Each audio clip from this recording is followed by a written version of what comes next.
Maraming uri ng balikbayan. Meron ganito, at meron naman ganito. Siyempre, dahil video ko to, dun ako sa pangatlo. Hindi dahil sa bida ako dito, kundi mas nagre-resonate sa akin yung frugality lifestyle. Alam kong nurse ako, hindi ako artista, hindi ako rapper, hindi rin ako dancer. So, isa lang akong ordinaryong tao. Bakit ako maglalagay ng golden necklace na makapal at magsusuot ng Ray-Ban sa airport pag uwi? Mag-show off ako? Yan ang napapansin ko sa mga ibang kababayan natin. Nakakatawa mang isipin, pero kung sino pa yung walang naipon, siya pa yung matindi makaporma. Oops, sorry, baka mabash ako dun.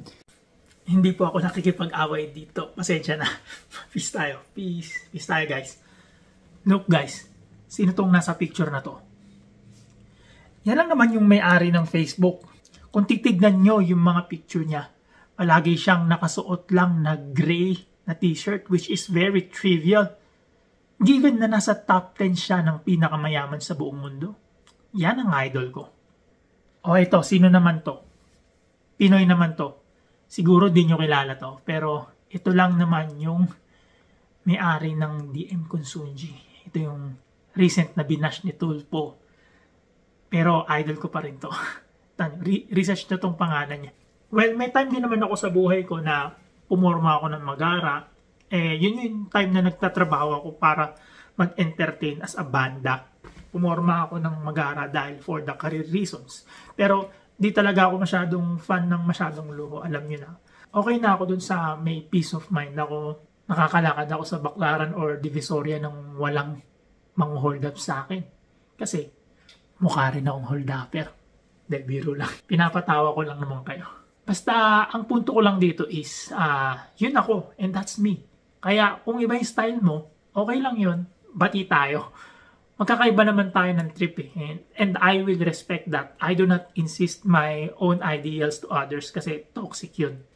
Minsan lang talaga mami-misunderstood ako ng ibang tao kasi tinatawag nila akong cheap, which is medyo pangit pakinggan. So, papaliwanag ko ba ang pinagkaiba ng cheap sa frugal?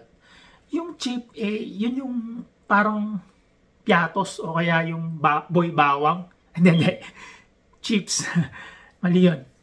Makunat pala, hindi malutong. Makunat kasi hindi mahingian.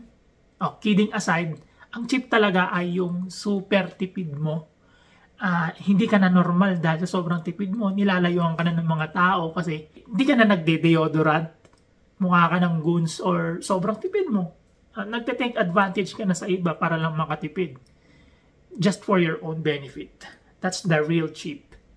Ako consider kong frugal ako. Ano ba Tagalog nun?